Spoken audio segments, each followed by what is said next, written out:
There we are. Well, we're talking about Sharia law. This is a big issue. Lots of you ring in. You can get in touch, of course, 0344 499 1000. You can text me 87222 with the word talk in your text. You can tweet me at TalkTV or follow me at Peter Cardwell. You can also send me a voice note on the main number as well, 0344 499 1000. And that's what Simon has done on Sharia law. Let's hear what Simon has to say. Hi Peter, it's Simon from Devon. With regards to Sharia law, there are lots of religious courts in this country. Sikhism, they opened their first court in London in April 2025. Also with Judaism, they've got their own courts. And also with handing inheritance down to their sons and daughters. Well, Sikhism as a culture only hands their inheritance down to the sons. So personally, as long as it's not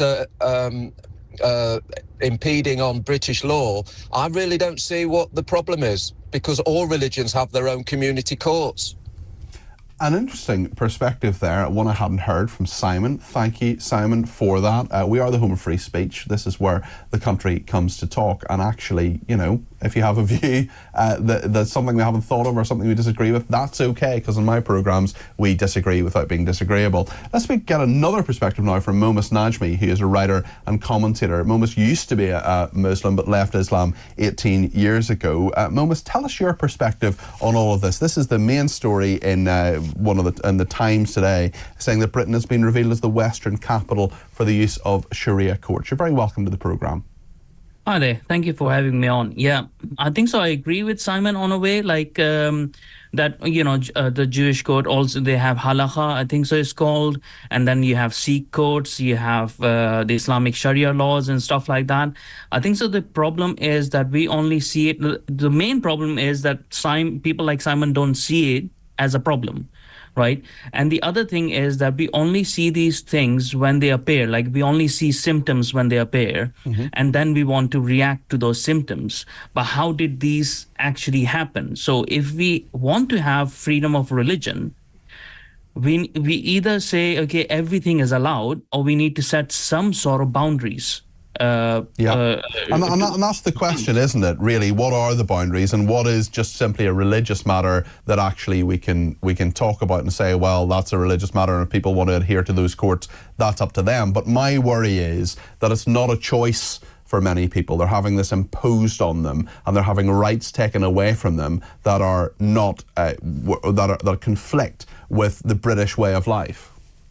Yeah, and this is directly related to immigration as well, because if you're going to have immigration or mass immigration of whole communities and stuff who are going to live in parallel communities, then people within those communities are going to be trapped, and they will not be able to access the laws of those countries, the rights that host country provides, because they're interlocked by families. And when it comes to families, like a lot of times, like we have less rights if we are in a family, no matter what that family is, right? And no matter what the makeup of that family is. But when it's compounded by a whole community, whole religion, whole religious, teachings and traditions and stuff, then it becomes problematic.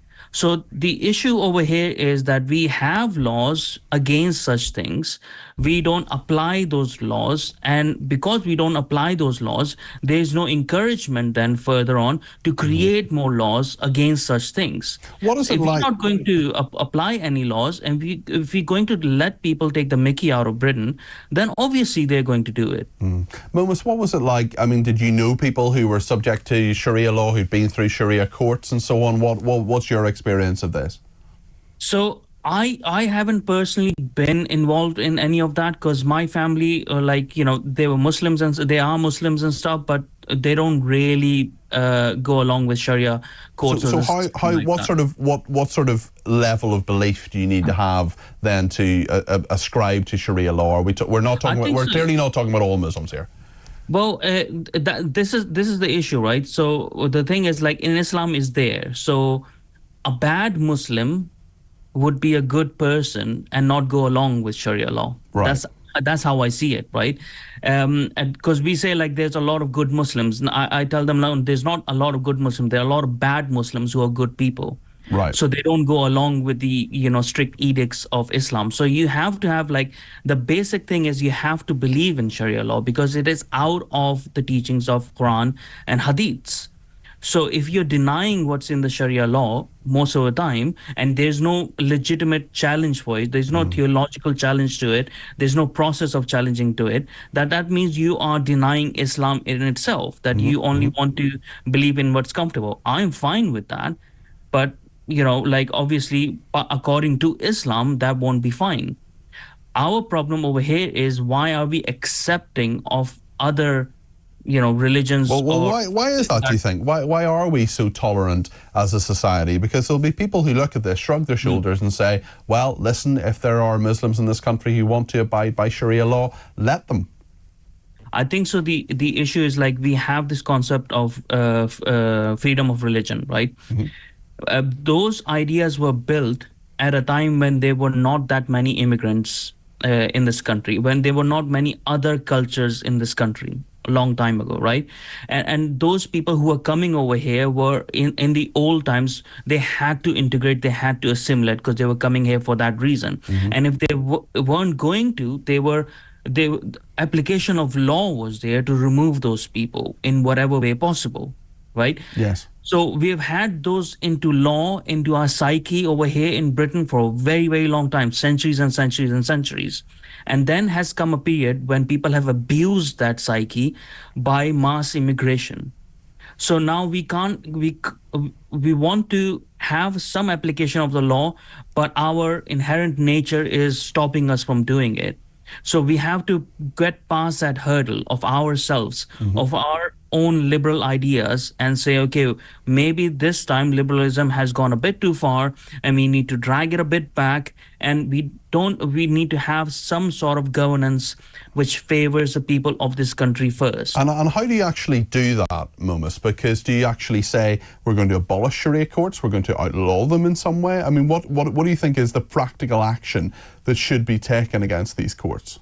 So when it comes to Sharia law, I think so it needs to apply to everyone. It needs to apply to Sharia law, halakha, Sikh courts, or whatever else it might be, apart from anything that is to do with Christianity. Because by the end of the day, it is a Christian country. As long as we have the head of state who is the head of church as well, this is a Christian country, no matter what anyone says, right? So although the law would be, I mean, the law of this country, many people would say, would be antithetical to many aspects of Christianity, for example. It is a Judeo-Christian system, but there are lots of aspects of law that are against what the Bible says, for example, and that's fine. That's just the way the country is. That's the way the law is. Yeah, because that religion has grown into being moderate enough to accept those things, right? That's a side matter, right? But the thing is, even if we ban Sharia code, it won't stop people, it won't stop those communities practicing Sharia. It won't stop them from congregating or creating their own shadow Sharia courts. First of all, we need to stop calling them courts, because when you start calling them courts, we're giving them some sort of legitimacy. Yeah, it's a fair point, isn't it? Yeah.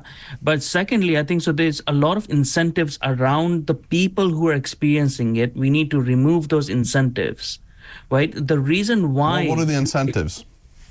Well, the incentives out of those people, right? So as far as I see it, the reason why we have Sharia courts so much in UK is because we have the biggest Pakistani population out of any other European country. And Pakistanis are very active with these sort of things.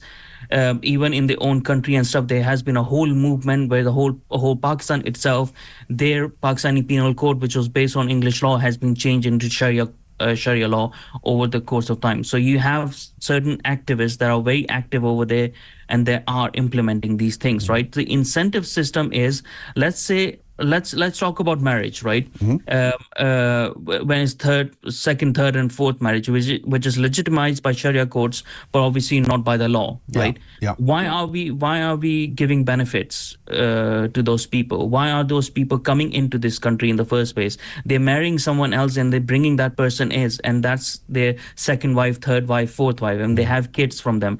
Why are we giving them benefits and stuff, right?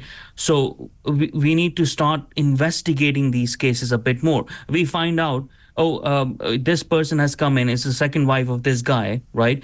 We say, well, you're not legitimate like wife over here, so you have to go back. And she says, no, she has family. Or who is your family? Oh, his father is my uncle. Okay, there's another case now. This is a cousin marriage, right?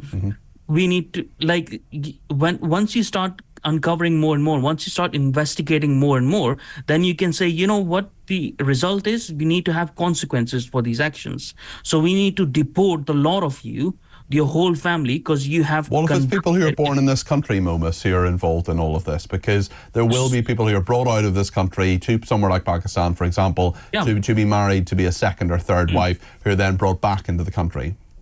They need to have consequences. So there needs to be something within the law for them to either receive very hefty fines and prison sentences. That there have to be deterrence, right? And also we have to get over this concept that just being born over here does not make you a part of this country. If you're not going to obey by the laws, if you're not going to adhere to the culture and values of this country, it doesn't make you of that country. So it's not like a gotcha thing. It's like, oh, I was born over here, so you can't remove me. No, we should be able to remove you. We should be able to revoke your citizenship. We should be able to talk about... It does happen in other countries. It does happen in other countries. Islamic countries, within Islamic countries, like the place where I was born in Kuwait, right? They would regularly deport people. They never gave me citizenship because I was born over there. They didn't give me citizenship at all, right? Because they don't believe in those sort of things. And if you commit any crime, even a petty crime, they would deport you and blacklist you for the rest of... Where would they deport you to in Kuwait? If you're in Kuwait, you come here. Let's say you come from Pakistan. But if you're born in Kuwait, can they deport you? Yes, of course. They revoke your citizenship, but where do they deport you to if you don't have citizenship elsewhere? They don't give you citizenship, right? So they don't give you citizenship to begin with. You have a default citizenship of your parents. Oh, okay. Yeah, so you would get back. And even if, let's say, someone throws away their passports and come over, first of all, they don't really give amnesty to anyone. They don't really give refuge to people and stuff. Even if they gave refuge to people, they would just deport them to the last port of call. They are okay doing that. Right, what would you say? Okay, let me just ask you one more thing before you go, Momus. What would you say to? There will be a lot of people who say, you know, even discussing this, even having this discussion is a racist thing, or is culturally insensitive, or that we need to be more understanding of Islam or Judaism or Sikhism or whatever. And actually, it's not our role to have this debate. What would you say to them? I would say to them, like, get over yourself. You know, nobody's interested in your virtue signaling, right? If it's racist for me as a first generation immigrant, ex-Muslim, talking about these things of Pakistani heritage, telling you about like the problems within Pakistan, if it's like problematic for me, then I don't know who it is going to be for. And if it's, you're saying like, if it's problematic for English people, English white native people to talk about their interests, to talk about their national interests, if it's racist, then it should be racist for everyone to talk about it. Then we shouldn't be talking about this malarkey of a global majority or any of that sort of thing. Then we shouldn't be talking about Japanese people wanting Japan for Japanese. We shouldn't be talking about Africans celebrating. We shouldn't be talking about Kemi Badenoch in 2010 celebrating how she's a Nigerian candidate. We shouldn't be talking about any of those things then, right? Because it's racist overall then. So why is it only racist if English people want to have a homeland for their own country, for their own benefits? And any immigrant that is coming into this country has to assimilate and has to understand Britain doesn't need you, you need Britain. So show a bit of gratitude, assimilate or get out. Momus, thank you very much. I've learned a lot and had a lot of food for thought there. That's Momus Najmi. He's a writer and commentator